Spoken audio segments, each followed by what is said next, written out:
It's Rog. Oh, it's Champions League Wednesday. What have we watched this pair of match days? Manchester United looking both like the Manchester United of old. Oh, and then the Manchester United that we now know and love and their own fans kind of hate. Onanaing away. Oh, in Turkey. Arsenal had a goal orgy against Lyon. Did Arsenal fans have more fun tonight? You tell me. Than Everton have had really in the past 5 seasons. And Ricardo Pepi, that 20-year-old from El Paso, Texas. Oh, tonight was like his bar mitzvah. The night he became a real man with a 92nd minute winner in a Champions League night to remember. We also learned that none of us know what the handball rule is anymore. And that the noise a goal makes in the Champions League, which I don't understand, just sounds so different. That instant full-throated explosion to the different kind of prolonged roar of a Premier League weekend. Football under the floodlights just hits different. Oh, and let me start out by saying huge hugs to Manchester United fans, huge hugs to Newcastle fans, both of you drawing this match day in truly different but painful, traumatic ways. In Toon's case, unjustly.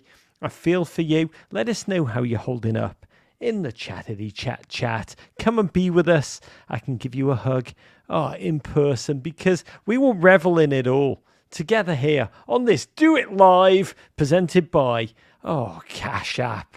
Download Cash App from the App Store on Google Play Store today. Start saving today, not tomorrow, today. That's money. That's Cash App. Best cash since Matty. Best app since Apollo Creed. I don't know either, but I do know. We are here on YouTube Live. Come and be with us. What's your question? Live on the pod. Here's how it works. There is no need to be afraid.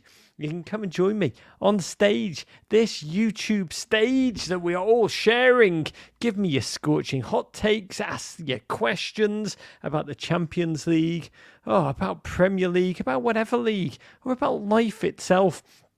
All you have to do, scan that QR code in the top left of your screen. That'll take you into, did I just point to the wrong direction? That'll take you into a Zoom with our producer Jake. He is a beautiful human being who can tell you everything you need to know. Do not worry, you will not appear on this screen. That's audio only for the questions portion of the evening, which we will get to. Come up and be with us later in the show. Just scan the QR code to this side, right? Follow these instructions. Come on up to stage. Come be with us. If you've got a bit of stage fright but want to weigh in, get involved. Stuck right into the chat, which we'll be reading throughout the show. And if you're just lurking like Jamie Vardy off a defender's back shoulder, please smash that like button, which I've just done now. And I want to start with a toast, raising this third first bud of the day to Marie-Louise Etta, who tonight made history in a role as interim joint assistant manager for Union Berlin, becoming, this is amazing, the first senior female coach to be actively involved in a Gents Champions League group stage game. This follows the weekend when the 32-year-old former footballer was on the bench of Union Berlin's 1-1 home draw with Augsburg, when she became the first female assistant manager in Bundesliga history. Etta holds the role temporarily. She was promoted from coaching duties for Union's under-19 team after the club fired Urs Fischer during that tailspin run of, what was it? Was it like 9 straight defeats? Incredible to watch her tonight during this 1-1 draw in Braga. May she be the first of many to follow. I read Serena Wiegman, England women's much decorated coach, the Dutch legend. She said recently, when I was a little kid, I wasn't allowed to play football. Now we think that's strange. So I hope that in 20 years' time, we'll be saying, why didn't we think women could coach males? Oh, may there be more. By the way, quick aside before we dive in. Yes, Christina Stotts, it was a drunk day of football in every regard. How did I just learn the term QSMNTers for the Twitter fans of the United States men's national team who were like, a bit down on Greg? When I heard that term, producer Jake was actually the one who used it the other day. I laughed so hard when I found out. Now I'm trying to work out who Q is. It's Lallis, isn't it, right? Lallis is Q. To the games! Oh, let's start. In Group A, for bloody awful. Galatasaray 3. Manchester United 3 in the Turkish rain. Which sounds a bit like a bad hair metal ballads album from the 1980s. A basketball game of a match. United, remember, came in needing at least a draw, but really they needed a bloody win. In one of the most febrile, hostile of footballing atmospheres, Turkish, ferocious wonders, Galatasaray. Oh, what a team to face when you need that win. United, in form, in name, but mediocre. We've watched them. We see it. We see right through. It's a toupee, the football, quality-wise. They were at bottom of Group A on just 3 points, one behind the eternal Turkish champions.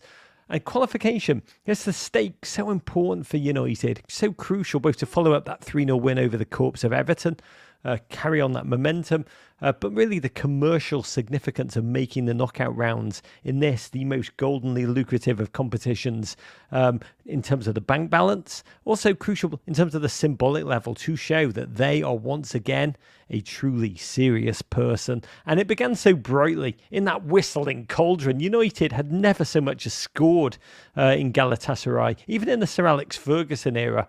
So relief in the 11th moment, Bruno and McTominay interchanging on the edge of the area. They rolled the ball out to the left to a galloping Garnacho who thought, should I get on the floor? Should I execute some sort of on the ground bicycle kick? But no, did the sensible thing, just lashed it home high from close range.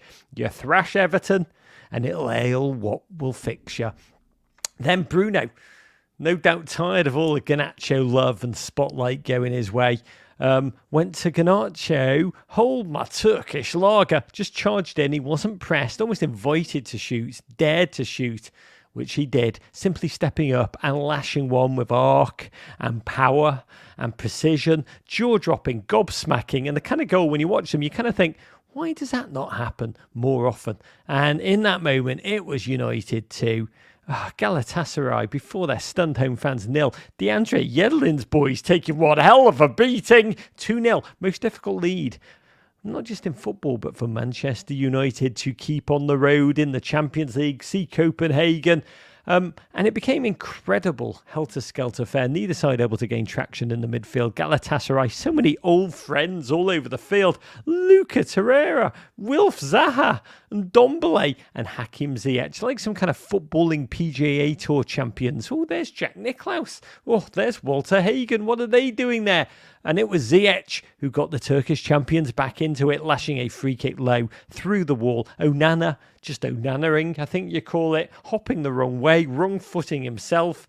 Icardi scored an equaliser, a hair off Saud. It was nervy, hairy stuff. Nerves were there at half-time because it could have been a massive swing possible either way. By the way, talking about the PGA Tour champions, that is Galatasaray, I loved our friend James Horncastle's tweet. Anthony definitely feels like a Galatasaray player in the making. Yes, 2025. I think he'll play about 18 times, have maybe 3 assists, 2 goals, and a lot of money. But history needs to remember this. 55th minute, big goal player. Well, in the last calendar year, Scott McTominay. Oh, McTompele, silencing the crowd, stabbing home an Aaron Wan-Bissaka cross.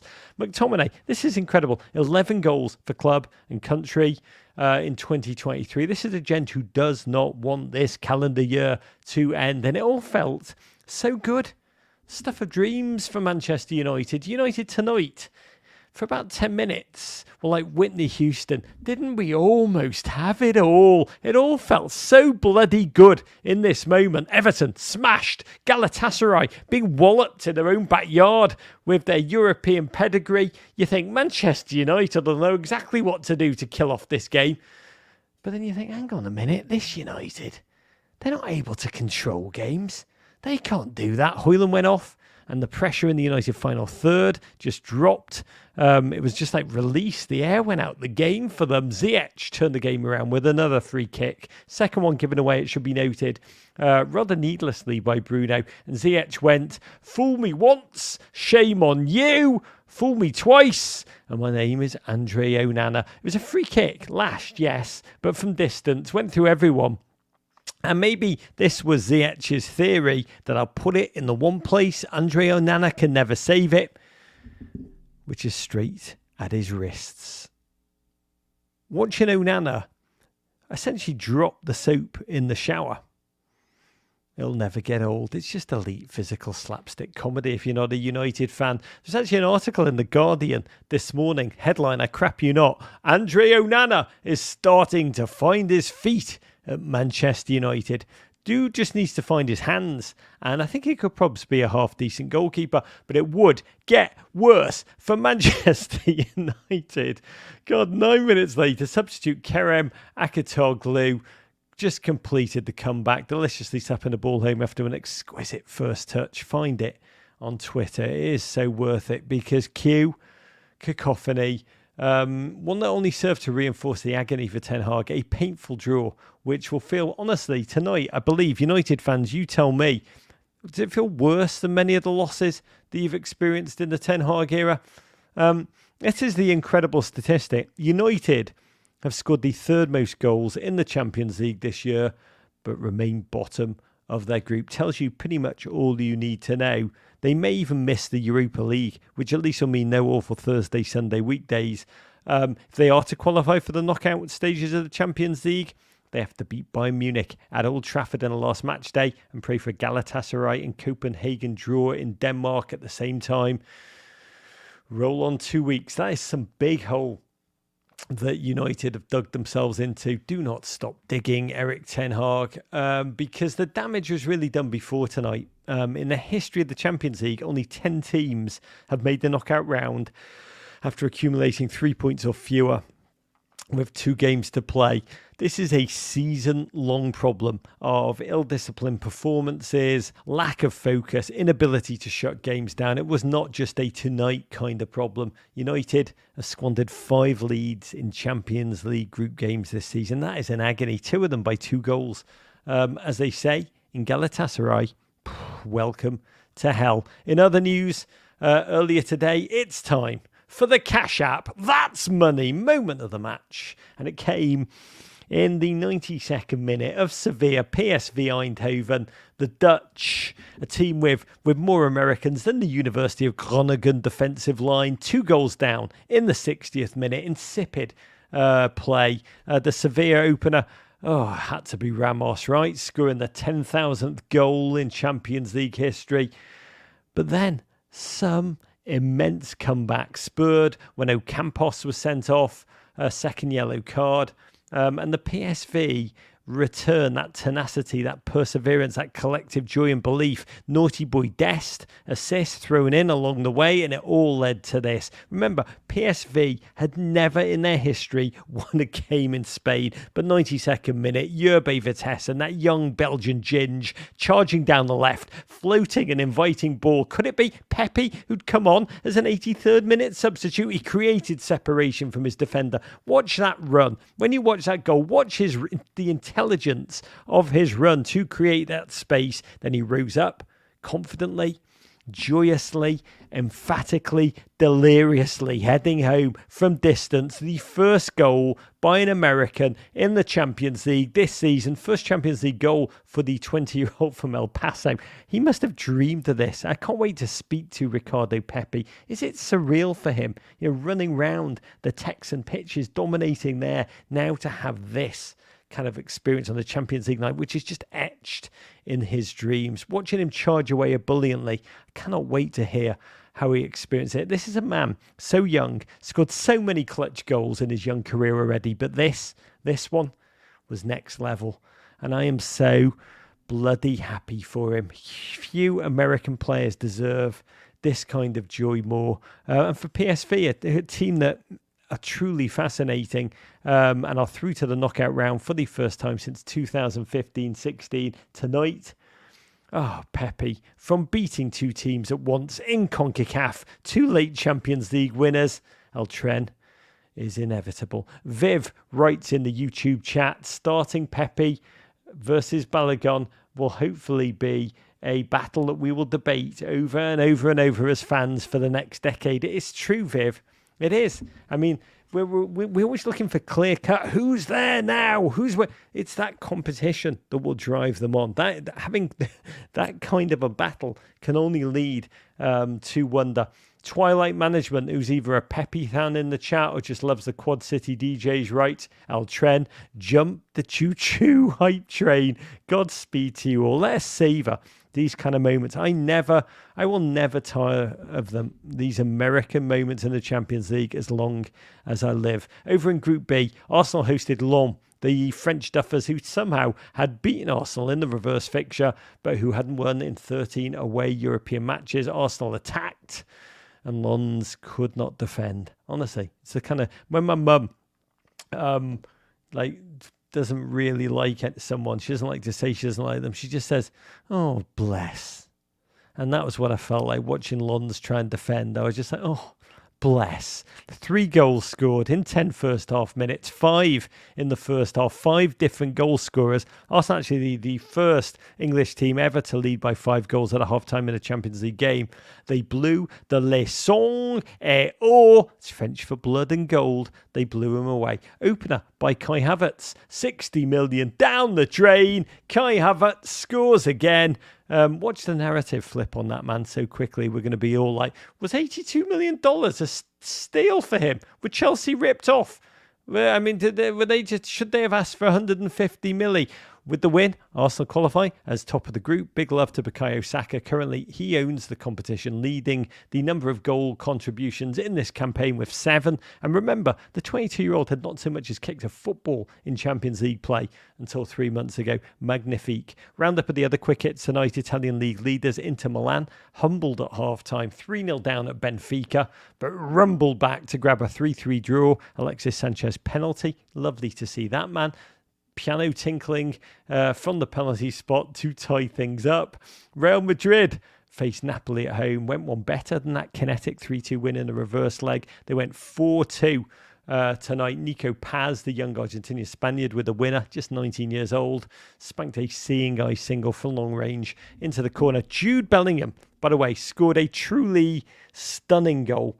Truly stunning. Real second, just an artful header, falling away from the ball at an angle, like a fade in the corner of the end zone, straining every sinew in his body. Just another exclamation point of delirium in his young life. Bellingham, 15th goal of his rookie Real Madrid career, which amidst the crushing pressure that exists there is just... it's humanly unfathomable. We need to dwell quickly on yesterday's action before I take your questions. Come on stage. Come and be with me. An agony for Newcastle and their fans. Paris Saint-Germain won. Toon won in football's Gulf War proxy battle. The Toon were 97 minutes into what felt like it was going to be their greatest away win in Europe. First half error by giant Italian goalkeeper Donnarumma slapped an Almiron fizzer back up the gut, and the quite incredible Isaac. I adore watching that man play football. Swooped in, rewarded for his run with a close-range stab finish. Oh, glory. PSG huffed and puffed back into the game as Newcastle dropped ever more back. I mean, they must be knackered. All those injuries. Did they make a substitution against Chelsea at the weekend? I'm not sure if they did. I don't think they did. I mean, they must just be running on leg stumps this moment, ever further back. And Mbappe, Dembele, and especially 21-year-old Bradley Barcola missed chance after chance after chance. Newcastle, so brave, block after block, dropping ever deeper. 73% possession for the French. They outshot Newcastle 30-5. It felt like a night that was going to live on forever in Geordie legend. Just like it was just shirts off. It was man boobs out, magnificent in the Paris nighttime air. PSG, honestly, on one level, could have had 4 or 5 goals. I think the XG for PSG, and this one was 4.47. And then at the death, football, a cruel game, a Dembele cross from close up, hit Livramento's chest and then rumbled up his arm. VAR gave a penalty. I think it was judged not to be in a natural position. A penalty given cruelly, I think, / I honestly do not know at this point. And I don't think anybody does. Does anybody know? Does anybody know what a penalty is anymore? It was given, and Mbappe whipped an insane amount of power off just 2 steps into the corner. Agony for Newcastle fans who, I think, rightly just felt robbed, despite their team's courage, which honestly was magnificent. And I do hope, I'd love to know Newcastle fans, how they feel about it. A sense of injustice, yes, but a sense of true pride in those boys. It was magical. It was magical. Salt in the wound, the video assistant referee from that game who made the VAR decision, Thomas Kwiatkowski. He was stood down from his game tonight as a punishment. I mean, both things. It feels very, very, very, very wrong. Qatar won. Saudi Arabia won. Just another twist and turn in Gulf geopolitics. Newcastle live. Their future not in their own hands. Newcastle need to beat AC Milan at St. James Park. What a game! And if PSG match their result in their game against Dortmund, it will be the French side that will go through. Should Newcastle beat Milan, PSG draw against Dortmund, the two clubs will be level on points. Newcastle go through though, because this Champions League, it's not on goal difference, it's on head to head, tete a tete, as they say on Francais. Small Newcastle note. Today, it was announced Newcastle will have to pay $7 million back to the British tax authorities after losing a High Court appeal about tax owed on agents' fees and other payments during their last ownership era. How many points deduction will they get knocked off for that? I will wait. Bjorn Stromson. Hello, Bjorn, you beautiful human being, writes in the chat. Newcastle have piff. They don't need condolences. Oh, do you know what is an agony? I do. Do you? And I've been thinking a lot about this. Can you love the art and hate the artist?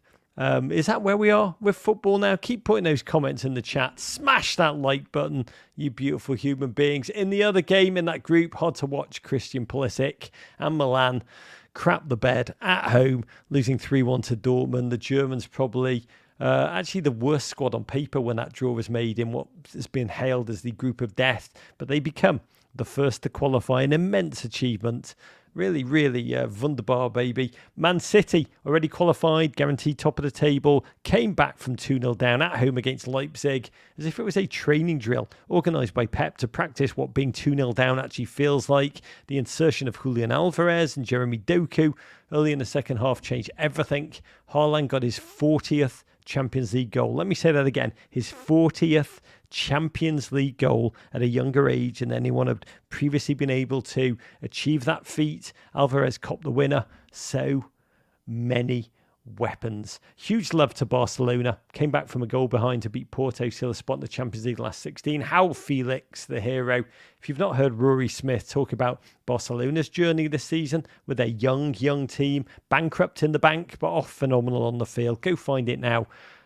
This week's European Nights is one of those that I taped and learned a ton about Barcelona and about Real Sociedad, who drew 0-0 tonight by listening to Rory. Big step for Barca, qualifying once more for the knockout round, which was once theirs by right. They'll almost certainly be Group H winners. What now? We careen towards the weekend. Manchester City, Tottenham Hotspur. Oh, my Lord.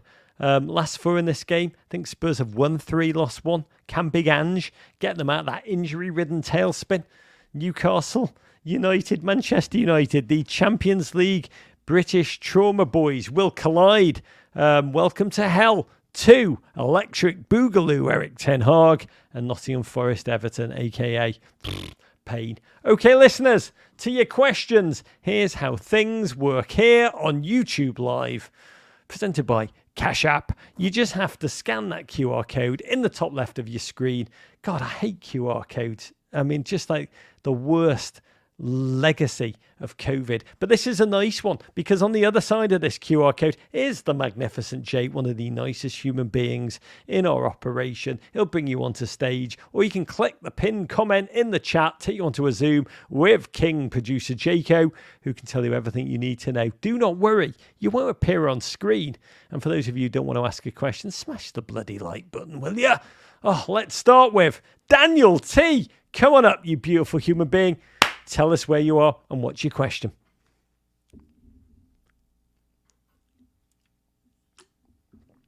Danny T.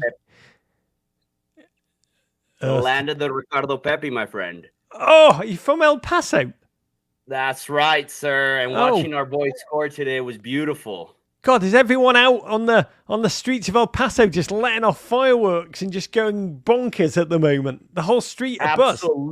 Absolutely not, because half the community didn't even know our boy was playing. But I will say, when he does get on, you have to ask him what it's like playing in Juarez. I don't want him to know about the nice grassy fields in El Paso. I want to know about the dirt cement fields getting knocked over in Juarez. That's what I want to know. And then I have another comment right now on. Please, genuinely, can you just? I'm fascinated by this. I realised I've been thinking about this a lot. I've just heard it in Crofton, Maryland. I was quite surprised to find out that there is no giant statue of Kyle Beckerman when you drive into that town. And I just think that's wrong. I think that Crofton, Maryland, should have a giant Kyle Beckerman, just legs astride, just destroying Panama in the last game of qualifying for the 2014 World Cup. I think there should be that, just like there's Paul Bunyan's all over Minnesota. And there should be, I've realised in thinking about this, how is there no giant statue of Ricardo Pepi at the border of El Paso? Why is there not, Daniel T? Because it just, I think even if you're not interested in football, that feels objectively wrong. It's something about this community, Raj, in general. There's pictures of him. There's the little stickers you can find in almost every gas station of him. I have one on my phone of his.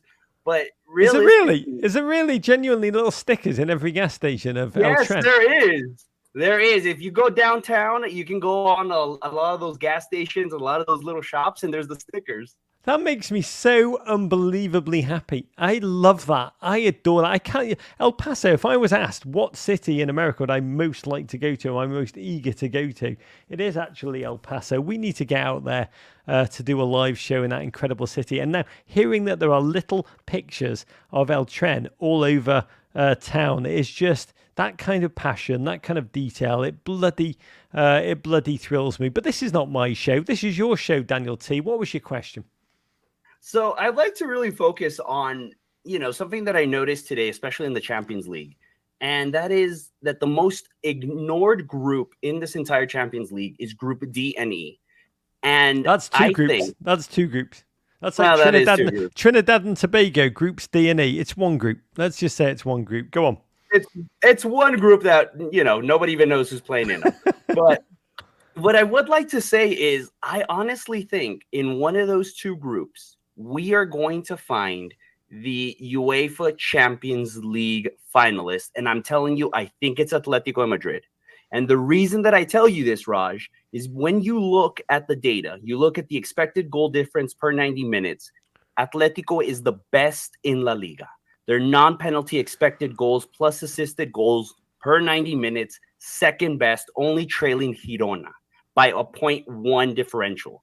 Their goal-creating actions, again, best in La Liga. Yes. And their plus-minus per 90 minutes is second best, only trailing Real Madrid. Danny T, is this off the top of your head? Are you giving me goal action data off the top of your head? Listen, man, I'm obsessed with the sport. I know a lot of these things. I do my notes. I do my homework. And I am telling you, these guys. I love you. We don't talk enough about goal actions. We do not talk enough about goal actions on this show. So you're making the case for Atletico Madrid. I'll tell you the team I'm quite fascinated by in Group D. I love the way you said the group that no one's talking about is Group D and E. It is, man. It is like Brighton and Hove Albion or Trinidad and Tobago, Group D and E.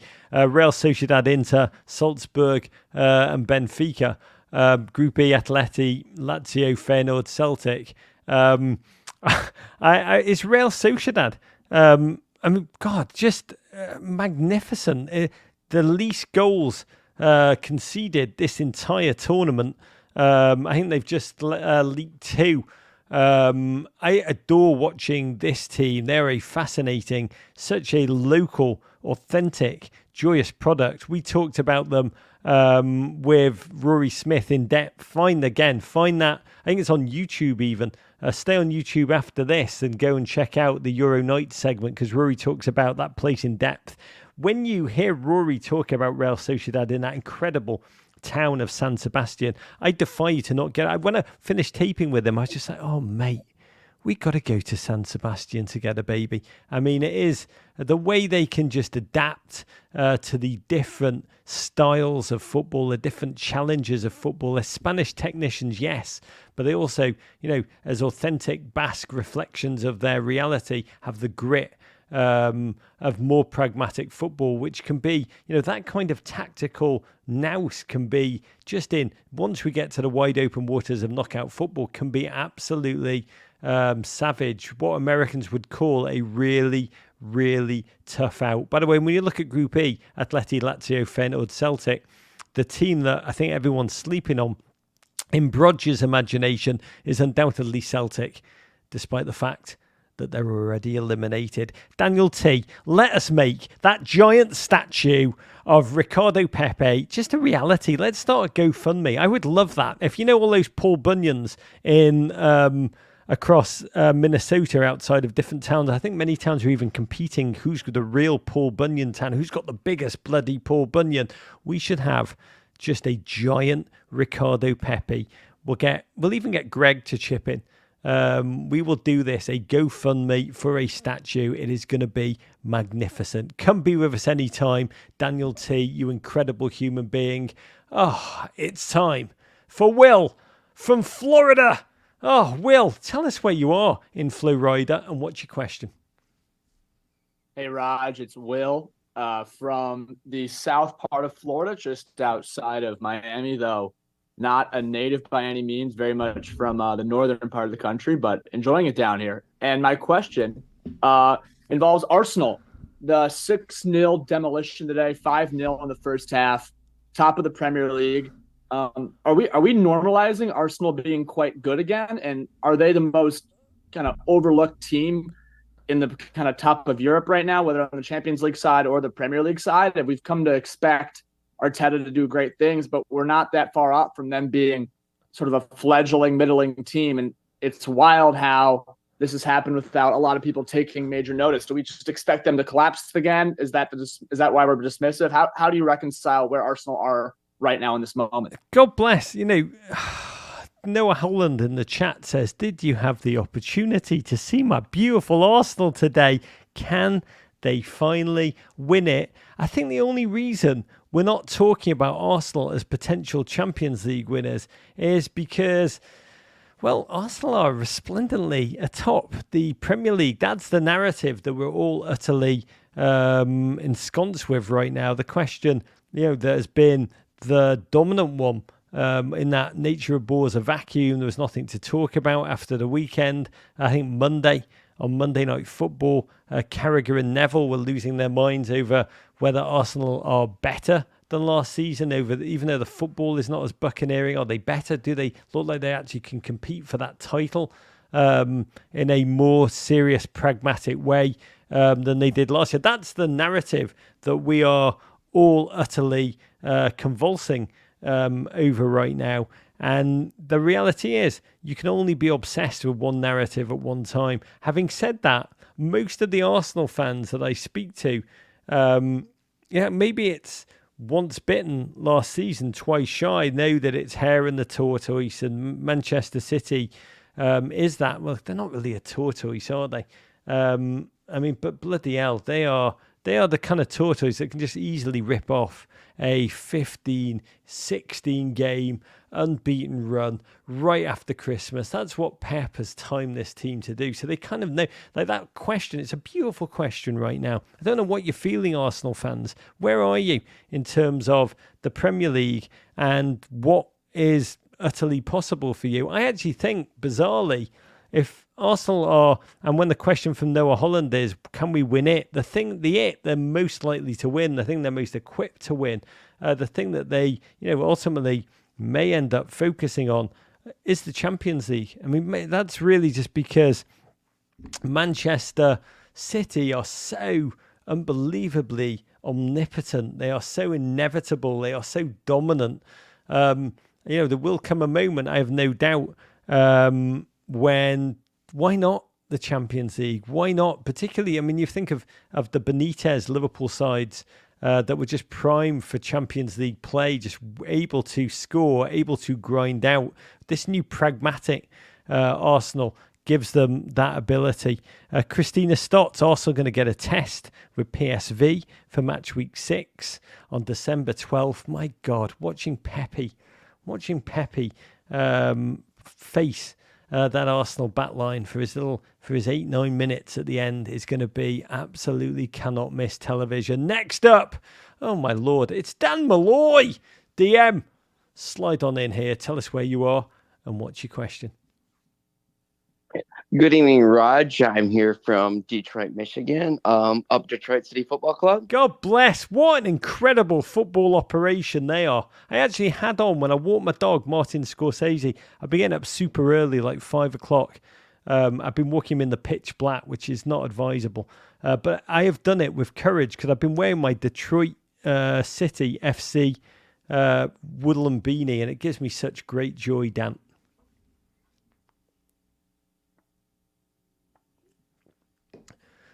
Oh, that's all Dan wanted me to know. He just wanted me to talk. We lost Dan. This is a tragedy. Dan, come back. Tell us exactly what you were going to ask us. We will wait for you. You've got me. Anyone from Detroit can come on this show and just talk to me about Detroit memories from this summer with Crystal Palace. Oh, it's great to see an old friend's name, but on the new format, YouTube Live. It's the great Christina Stotts. Remind us where you're from and what's your question. Good evening, Raj. It is Christina from Joplin, Missouri. I posted this in the chat earlier. I think the match we need to watch for in match week 6 is Arsenal versus PSV. I think that if Arsenal is going to have a chance to make an impact in the Champions League, they're going to have to beat PSV. Yes, because they've already qualified. They're already guaranteed. It's a very odd. I mean, it'd be a very odd game. Let's put it that way. Both teams already qualified. Arsenal top of the group. Not a lot to play for. But tell me your thinking, Christina Stotts, because I want to be you. I want to follow your excitement for this game. Well, I'm watching this match as a neutral since I'm a Liverpool fan. I'm more interested in the Europa League action tomorrow. Europa League's where it's at now. Yes, right now for Liverpool, it's Europa, but I am watching the Champions League as well. I think PSV are a team that can quietly make an impact in the Champions League. I know most of the talk has been about Real Madrid and, of course, Manchester City. That's going to be the marquee matchup people are going to be looking for. But I think PSV could quietly surprise a lot of people in this competition. God bless. I hope you are right, Christina Stotts. I will say this very quickly. I find PSV this season truly fascinating as a model of a football club, partially because of just the strategy, the vision in club building. Obviously, the fact that they've propelled it, not just for so many Americans, but also with Chucky Lozano. There's a CONCACAF focus, and I think there's the 3 Americans there now. I believe more will be coming in. I think they see this as a real value market. And watching these Americans play together, find that confidence, get these shared experience. It's something I find a thing of wonder. There was a question that came in via IG from @Wesley Stripes, which was Pepi scored everywhere except for Augsburg. It's worked out well for him. How do you explain his rocky stint in the Bundesliga? Look, I think that's a great question. And I really hope to have the opportunity very soon to talk to Pepi about his career arc myself, because he's still so bloody young. I mean, the other place he has struggled was bizarrely in that blip, the late blip in the last cycle with the US men's national team, which was no doubt an agony. Look, footballers have great moments. Footballers have dark spells. The move to Augsburg, I mean, an incredible culture shock. You talk to any American footballer that goes to Germany, they get into that locker room after being in an MLS locker room, which is warm and fuzzy and joyous and hilarious. And they can, walk around Dallas, whether they win or lose, with their life pretty much unchanged. When you miss, when you don't make a run, when you fail to find your teammate in the final third with a clinical pass, you hear it from, that is some of the most competitive locker rooms in European football. This poor kid from Dallas, still a kid, a man boy who's representing his entire family. Hurt Gomez talks about this a lot. About he plays for the badge on the front, but also the name Pepi in the back. The stakes are so high. For him going over to Germany, it must have been just a severe, immense culture shock in a relegation campaign, just a world away from what he was used to. But out of struggle comes, just layers. If the player mentally is strong enough to respond to it, and watching him rebound so bloody quickly, both in his club football and in his international football, I admire him so bloody massively. There's few footballers I enjoy more, enjoy his joy more in European football now more than Ricardo Pepi. But the Augsburg thing, I hope he will look back in his own biography as where that crucible of true challenge faced, challenge met, challenge overcome, that will ultimately define him. We'll take one more quickly from the great Thomas. Oh, are you there? Tell us where you are, Big T, where you're from, and what's your question? Hi, Raj. Can you hear me? Thomas, I hear you over. Where are you? Raj, this is such a pleasure. I'm from Atlanta, Georgia, and I have been dying to talk to you all day. Thomas, I've been dying to talk to you all day, mate. Let's do it. Okay, look, I have been a U.S. international fan now for only about 4 years. But I'm a diehard. I'm watching all of your shows. And I just am curious because I know you must be somewhat of a political savvy guy, I'm guessing. You're overestimating me, Thomas, but go on. Let's say in your heart of hearts, when you're in a dark room, the curtains are closed and no one can hear you. There are no mics. That's just called Wednesday night at my house. With Greg Berhalter leading this team, what honest chances do you really give us in the World Cup in 2026? Do you think we can even get past the first round knockout stage? Or do you think that's it? And I'm not here to lambaste Berhalter, but I honestly just haven't seen any, progress in years. In years? First of all, are you Thomas or are you Jesse Marsh with a voice modulator just calling in? Either way, I'm delighted to have you. You're either calling from Italy. Mate, was it Atlanta you're in or Atalanta? I do not know. But here's what I would say. First of all, I spend a lot of time in a dark room late at night howling and sobbing. And that's just my life. And I feel seen by your very beautiful human question, Thomas. Secondly, you're saying, what is the realistic possibility for this US men's national team? Look, I've got to say, you know me as a deeply negative human being, a great, great pessimist.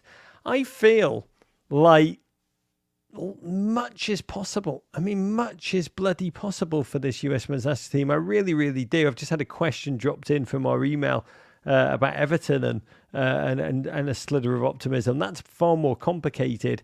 But look, here's the great news. Whatever I think, Thomas, international football we've talked about this a lot. It's a strange beast because the tactics are secondary in World Cup play to the culture between the boys. Look at Morocco. in the last World Cup and what they did with a very simplistic style of football. Some, a handful of very good players, a handful of players that we think now are really, really good, getting moves to Manchester United, but we didn't know who they were, in terms of the elite level. We didn't think of them as elite footballers before the World Cup. And ultimately, you see what spirit can do. When Costa Rica had their run in 2014, it was the same when Greece, shocked the world and won the Euros. They were not playing a complicated tactical style of football. They were, it was defend and set pieces and nicking a goal and holding on. So we have the capacity, and then it's about team culture. This is a joyous team culture. It really bloody is. I mean, the thing I'm really worried about, to be honest, is leadership on the field. These are so young. When you look at in moments of challenge, who is stepping up to lead the team? And we talked about this from the last window. In times of adversity, it's a very quiet team. Even our elite footballers, Christian Pulisic is not a vocal. I mean, I'd say he's most vocal on this US team. He's more vocal than we see him for his club team. But there's not a lot of vocal human beings, particularly with the Tyler absence. He's the miss that I feel more than any. Tyler Adams, getting back to Tyler Adams level form. His leadership is wise beyond the years. Tim Ream is everybody's everything, and that's why he keeps playing. We saw that in the last game when it was him running over to Dest to get him off. That lead. So what I'm trying to say is, it doesn't matter who our manager is, whether it's Greg Berhalter or if it was Pep Guardiola. Ultimately, so much can be achieved in a World Cup by players. Simple football, and that's the thing. We almost need to get out of our way trying to play overcomplicated football at the international level. But players, talent plus culture can really make things happen. So that's what I believe. That's what I tell myself. The thing I wish there was more of was leadership. When you speak to some of the players in the 2014 cycle, they would say, we'd get a team talk, and then we talk in the tunnel before we went on and say, okay, forget what we just heard. We're going to do this. You go there, you go there, you go there. So international football is a different kind of beast to club football, tactically a lower level, and a lot can be achieved with very little. Thomas, you're a beautiful human being, whether you're in Atlanta or you're in Atalanta. Very quickly, we've got one more in our email inbox, menandblazers@gmail.com. Drop us a line there. Alyssa in Oklahoma asked, Rog, in a strange way, I was thinking for Everton, the 10-point deduction to galvanise our boys, that we'd come out and we'd batter United. But to fall like that was so disappointing. Can you give me hope?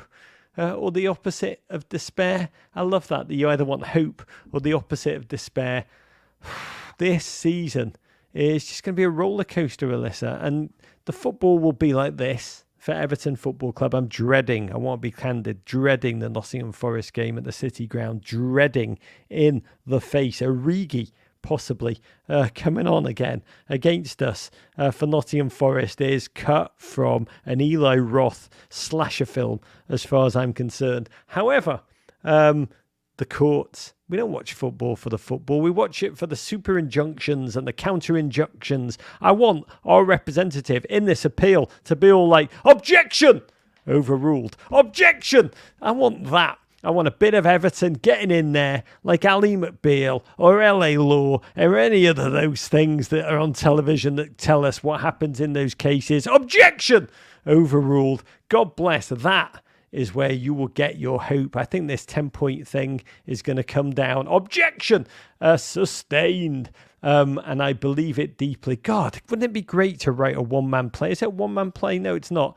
What is it? 12 Angry Men or whatever the hell it's called with the Everton Football Club appeal. It'll just be utterly, utterly magnificent. That is it for tonight. It's been a joy to be with you on this fairly strange Champions League night where there's a lot of action.